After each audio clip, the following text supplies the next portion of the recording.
Indicate করেছেন।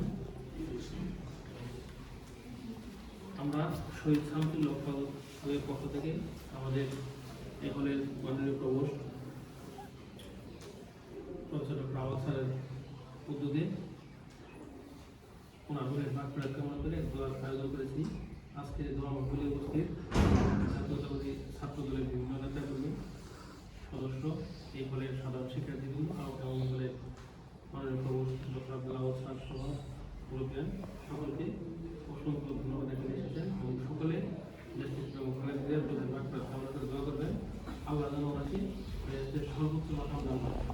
উনি যে স্বপ্ন নিয়ে, যে আশা নিয়ে জীবন ব্যয় করেছেন, জেল খেটেছেন, জুলুম নির্যাতন সহ্য করেছেন, সেই মানবিক বাংলাদেশ যেন আমরা স্থাপন করতে পারি। বাংলাদেশ কৃষি বিশ্ববিদ্যালয়ের ছাত্রদের জন্য তার দেখানো পথে সাম্য এবং মানবিক রাজনীতি করতে পারে। আপনারা দোয়া করবেন এবং ম্যাডামের জন্য দোয়া করেন যেন উনি দেশের সর্বোচ্চ মাকাম দান করার চেষ্টা করবেন। সকলকে ধন্যবাদ। আসসালামু আলাইকুম।